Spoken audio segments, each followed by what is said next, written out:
सुप्रभात। आज आपण बघणार आहोत नुक्कड नाटक नुक्कड नाटक नुक्कड नाटक।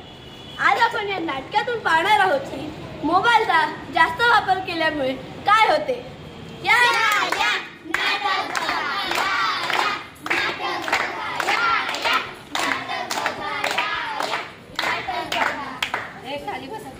दादा हे नाटक काय लावलेलं आहे? अगं ताई हे नाटक नाही महानाटक आहे। हो हो महानाटक आहे।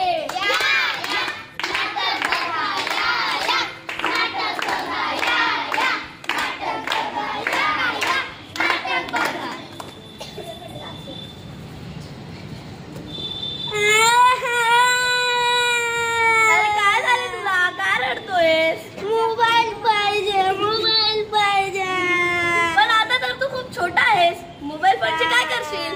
गेम खेळणार। पकड मोबाईल, आता शांत बस। बघा मित्र-मैत्रिणी, बंधू भगिनींनो, मोबाईल फोनसाठी ही मुले किती त्रास देतात, रडतात, आपल्या आई वडिलांना मोबाईल फोनसाठी जिद्द करतात।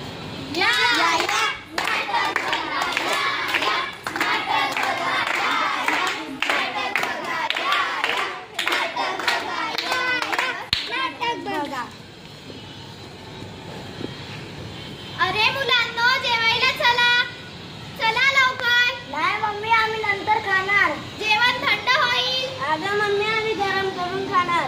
अरे देवा, काय वैताग आणला ह्या मुलांनी। जेव्हा जेवायला बोलवलं तेव्हा नुसतं मोबाईलच खेळत असतात। खरंच वैताग आणला।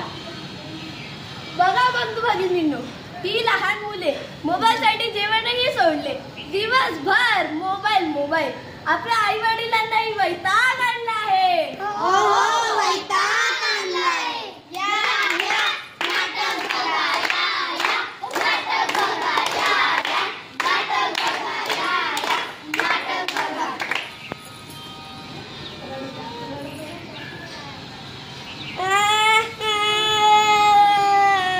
अरे बाळा, काय झालं? का रडतोय तू? मम्मी, माझे डोळे दुखताय। बरं, चल तुला मी डॉक्टरकडे नेते, शांत बस।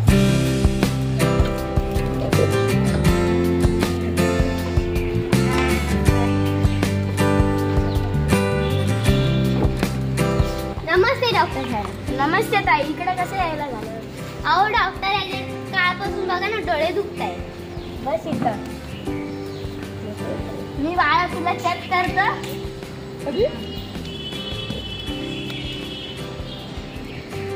ताई, इथे खूप डोळे कमजोर झाले आहे।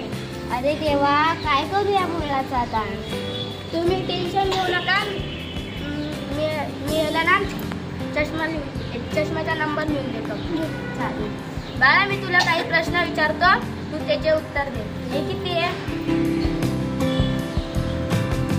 तर मला तर वाटतंय का रे? बरं, आता सांग हे किती आहे? अरे डॉक्टर, मला असं का दिसतंय? मला काहीच कळत नाहीये। मला वाटतंय की हे 8 आहे। 8 आहे, एकदम बरोबर बघ। अरे डॉक्टर, हा ते 8च आहे।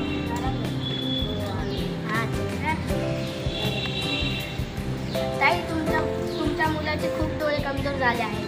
तुमच्या मुलाला चष्मा लागला। मी तुम्हाला नंबर लिहून देतो, तुम्ही तो विकत घ्या बाहेर।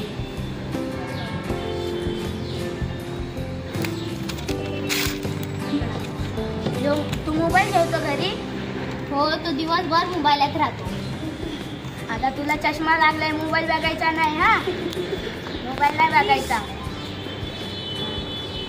अजून रोज चष्मा लावायचा हा।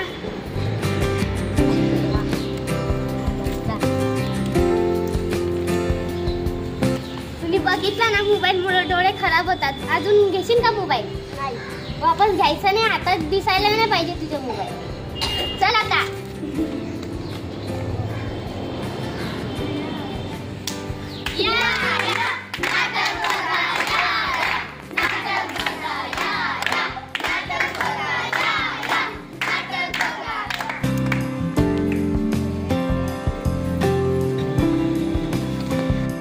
मोबाईलच्या अतिवापरामुळे आपला स्वभाव चिडचिडा होतो। मोबाईलसाठी आपण आपल्या आई करतो. मोबाईलच्या अति वापरामुळे आपले डोळे खूप खराब होतात. मोबाईलमुळे छोट्या मुलांना चष्मा लागतो.